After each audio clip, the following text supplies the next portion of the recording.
de un rey, vestido en majestad. Miércoles 6 de septiembre. Hermanos, un privilegio una vez más el poder compartir el mensaje de la bendita palabra de Dios. Mire, estamos a la cintura de esta primer semana del mes de septiembre y podemos dar gracias a Dios, ¿verdad? Porque un nuevo día el Señor nos ha regalado. Podemos, al igual que el salmista, decir: este es el día que hizo el Señor, me alegraré y me gozaré en su presencia. El Evangelio para hoy está tomado de San Lucas, capítulo 4, versículos del 38 al 44. Doy lectura a la palabra de Dios en el nombre del Padre, del Hijo y del Espíritu Santo. Amén. En aquel tiempo Jesús salió de la sinagoga y entró en la casa de Simón. La suegra de Simón estaba con fiebre muy alta y le pidieron a Jesús que hiciera algo por ella. Jesús, de pie junto a ella, mandó con energía la fiebre y la fiebre desapareció. Ella se levantó enseguida y se puso a servirles. Al meterse el sol, todos los que tenían enfermos se los llevaron a Jesús, y él, imponiendo las manos sobre cada uno, los fue curando de sus enfermedades. De muchos de ellos salían también demonios que gritaban: «Tú eres el Hijo de Dios». Pero él les ordenaba enérgicamente que se callaran, porque sabían que él era el Mesías. Al día siguiente se fue a un lugar solitario, y la gente lo andaba buscando. Cuando lo encontraron, quisieron retenerlo para que no se alejara de ellos, pero él les dijo: «También tengo que anunciarles el reino de Dios a las otras ciudades, pues para eso he sido enviado». Y se fue a predicar en las sinagogas de Judea. Hermanos, esta es palabra del Señor. Gloria y honor a ti, Señor Jesús. Continuamos con la lectura y meditación del capítulo 4 de San Lucas. Esta semana pues hemos iniciado ya la lectura de este evangelio. Y recordará cómo el día de ayer veíamos cómo el Señor está ya en Cafarnaúm. Y el día sábado fue a la sinagoga, donde había un hombre que tenía un espíritu inmundo. El Señor pues lo expulsó y todos se sorprendieron de su autoridad, en la cual decían: hasta los demonios le obedecen. Al salir de la sinagoga, el Señor fue a la casa de Simón. Ahí es donde inicia el texto de hoy. Notemos que el Evangelio acá le llama Simón. Será hasta el capítulo 6, donde ya el Señor le cambiará el nombre, ¿verdad? Y donde ya no le llamarán Simón, sino Pedro. Aparentemente la casa de Simón estaba cerca de la sinagoga. El Evangelio de San Lucas nos presenta que fue ahí prácticamente donde se conoce con Simón, y va a ser más adelante donde veremos su llamado. Pero el dato es que, aunque no lo dice el Evangelio, podemos nosotros verdaderamente reconocer que fue ahí donde Simón identifica a Jesús, lo invita a su casa, y dice la palabra que Jesús va a la casa de Simón. Lo interesante, hermanos, es que al entrar a la casa de Simón, se da cuenta que la suegra de él estaba muy enferma. El texto nos dice que estaba con fiebre muy alta. Ahora, recordemos que Lucas es médico, y por esa razón él claramente puede dar un diagnóstico de la dolencia o la enfermedad que la suegra de Simón estaba padeciendo. Esto es interesante porque este relato nos lo presenta también el Evangelio de San Marcos. Pero Marcos solamente nos dice que estaba en cama enferma. Marcos no nos dice que tenía la suegra de Simón. Lucas sí nos dice que era fiebre muy alta. Al ver esto, le pidieron al Señor, dice el texto, que hiciera algo por ella. A lo mejor Pedro, que había observado cómo el Señor expulsó un demonio en la sinagoga, le pidió a Jesús, ¿verdad?, que hiciera algo. Claro, al decirle haz algo, Estamos hablando pues que esperaban, por supuesto, la sanación de ella. Es interesante entonces cómo el Señor Jesús se nos dice que se acerca a la camilla y con autoridad le ordenó a la fiebre para que ésta desapareciera, e inmediatamente la fiebre desapareció. Ella, o sea, la suegra de Simón, al estar sana, enseguida se levantó y se puso a servirles. Veamos, hermanos, cómo es el proceso o cómo fue el proceso de esta sanación. Número 1, se nos dice que la suegra de Simón estaba enferma. O sea, había una necesidad. Había en ella una enfermedad. Ahí inicia el milagro. Segundo, le pidieron a Jesús que la sanara. O sea, suplicaron al Señor. Hoy en día diríamos nosotros, oraron para que el Señor hiciera la obra. Número 3, el Señor se acerca a la mujer y le ordena con autoridad a la fiebre. O sea, el Señor decide actuar. Después de la súplica, viene la respuesta del Señor. Y efectivamente, número 4, ella sanó. O sea, la fiebre desapareció. Y el paso número 5, ella, al estar sana, se puso a servirles. Este proceso, hermanos, aunque es bastante sencillo, extremadamente sencillo, es el proceso que debería de darse en todas y cada una de las sanidades, en todas las respuestas que el Señor da a nuestras vidas. Porque claramente en nuestra comunión con Dios, creo que cada día le pedimos al Señor por diversas necesidades. Oramos a veces por nuestras enfermedades, oramos por nuestros problemas económicos, nuestros problemas familiares, oramos a veces por situaciones, ¿verdad?, que llegan de repente a nuestras vidas. Oramos para que sea Dios el que venga poniendo paz o dándonos paz en nuestro corazón. Oramos, insisto, por diversas necesidades. Pero es aquí donde tenemos nosotros que darnos cuenta que hay un proceso que el Señor quiere y espera que se haga, para que obviamente podamos nosotros sacar un buen aprendizaje y recibir toda la enseñanza que verdaderamente debía de darse. Primero, todos pasamos por necesidades. Todos, le digo, en cada día creo que tenemos diversas necesidades, pero ahí es donde viene ya que debemos de dar el segundo paso. ¿Y cuál es el segundo paso? Que a cualquier necesidad debemos nosotros de orar. A cualquier necesidad que se nos presente, tenemos nosotros que ponerlas en las manos de Dios. Debemos de orar. Es necesario. Ahora, ante esa oración que nosotros hagamos, es especial porque nuestra fe debe estar muy presente al darnos cuenta que el Señor va a actuar, el Señor va a obrar.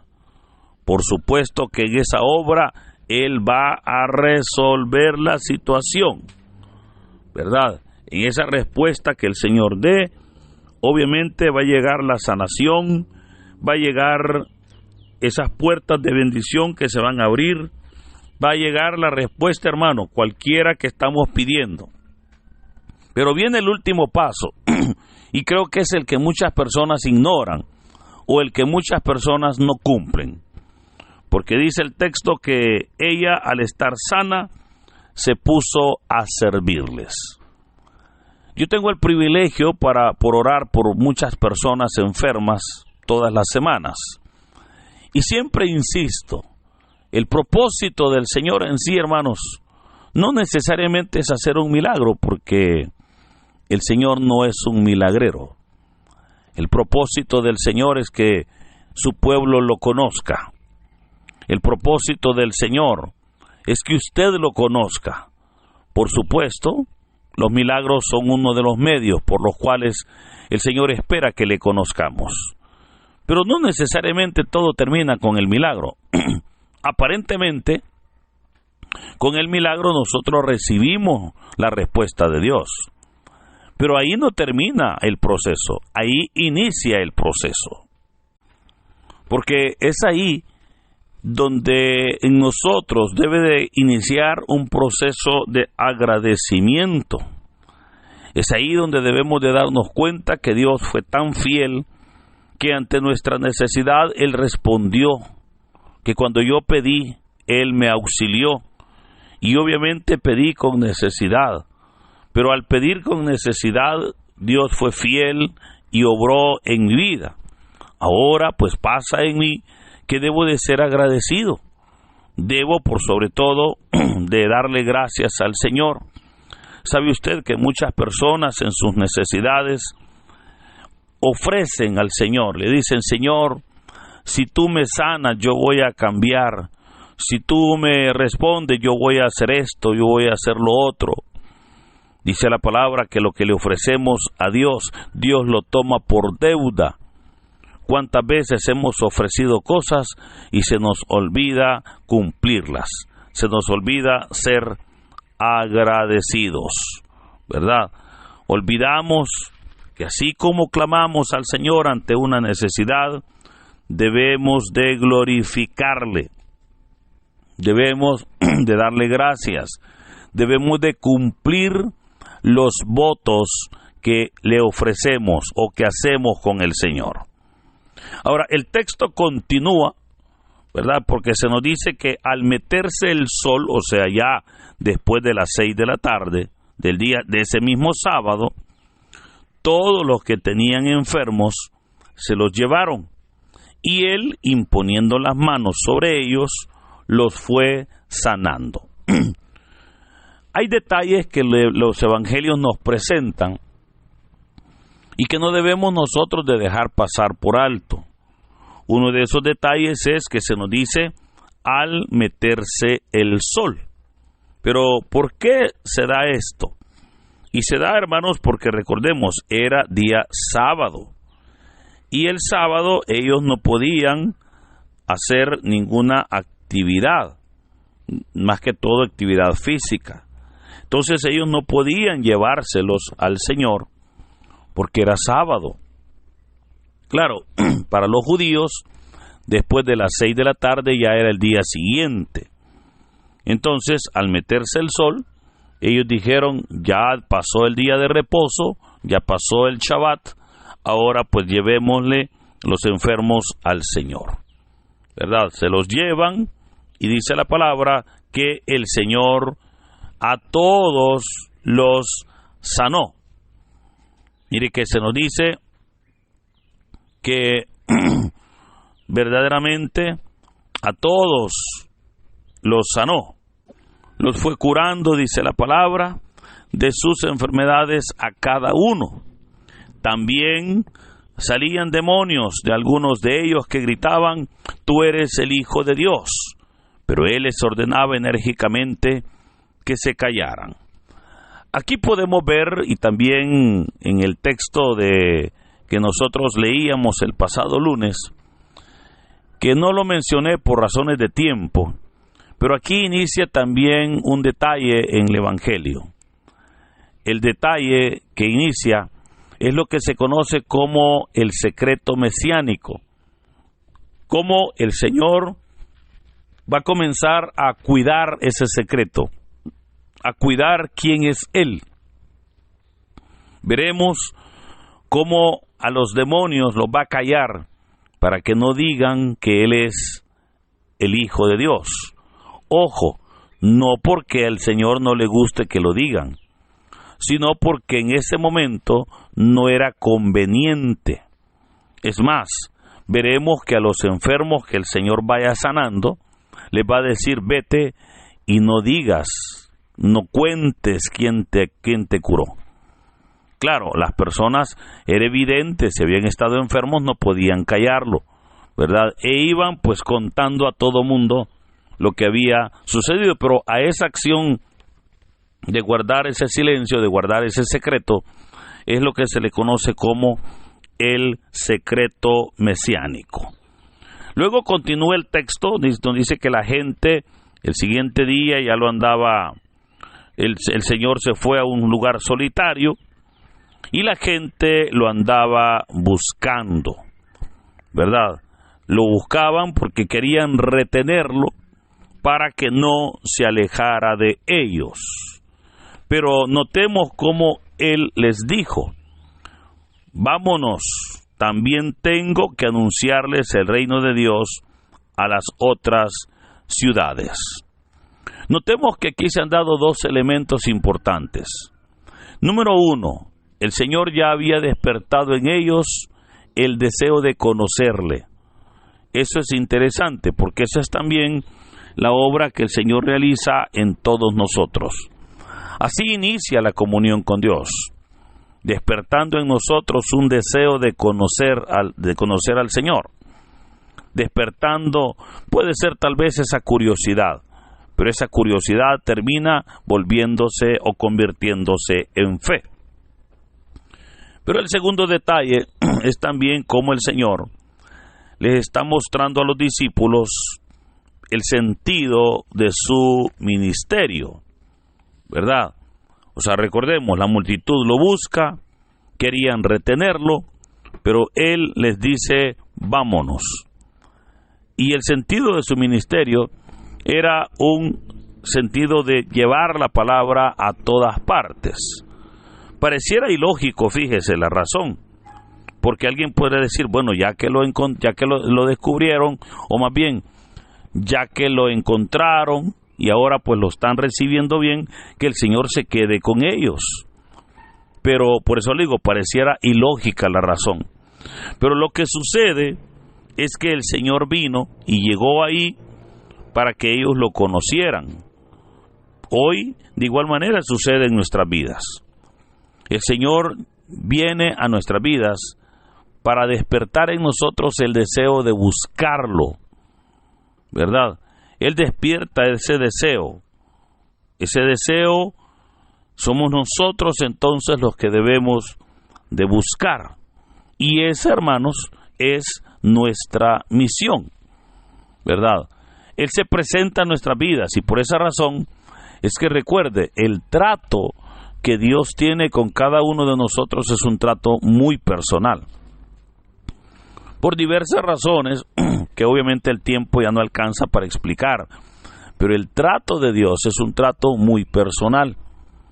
Entonces lo que el Señor hace es despertar en el ser humano, despertar en usted, despertar en cada uno ese deseo de conocerle. Cuando ya ese deseo de conocerle se ha despertado en nosotros, ahí es donde el Señor ya nos deja a nosotros en la plena libertad para que nosotros le busquemos. Lamentablemente muchas personas se quedan solo con el deseo, ¿verdad? Muchas personas solo sienten el deseo de buscar al Señor, pero no lo buscan y obviamente pierden la bendición. Pero gracias a Dios que un día tal vez usted sintió ese deseo y le buscó. O si de repente, hermano, usted hoy está sintiendo el deseo de buscar al Señor, yo le invito, no se quede solamente con el deseo. Busque a Dios, búsquelo. Y tal vez usted me preguntará: ¿cómo lo busco? ¿Cómo lo busco? Y le puedo recordar que hay tres cosas que la palabra de Dios nos pide o nos invita a que hagamos para buscar al Señor. Número uno, que lo busquemos en oración. Es importante buscar la presencia de Dios a través de la oración. Número dos, que lo busquemos a través de la lectura de la palabra de Dios. Que sea la palabra la que nos vaya mostrando al Señor Jesús cada día. Y número tres, que busquemos un lugar donde congregarnos para poder así nosotros ir identificando al Señor también a través de los hermanos. De esa manera estaremos nosotros encontrando, como dice la palabra, un verdadero tesoro. Hermanos, que en este hermoso día el Señor nos bendiga en el nombre del Padre, del Hijo y del Espíritu Santo. Amén. Dinos, ¿qué te pareció la reflexión del Evangelio del día de ahora en la sección de los comentarios? Si eres nuevo, te invitamos a que formes parte de esta comunidad y compartas el Evangelio no solo a tus seres queridos, sino también a otras personas que estén necesitadas de escuchar la bendita palabra del Señor. Recuerda darle like a este video, suscríbete si aún no lo estás, ya que subimos videos todos los días. Así que muchas gracias y que Dios Todopoderoso nos acompañe hoy, mañana y siempre. Dios, cántale cuando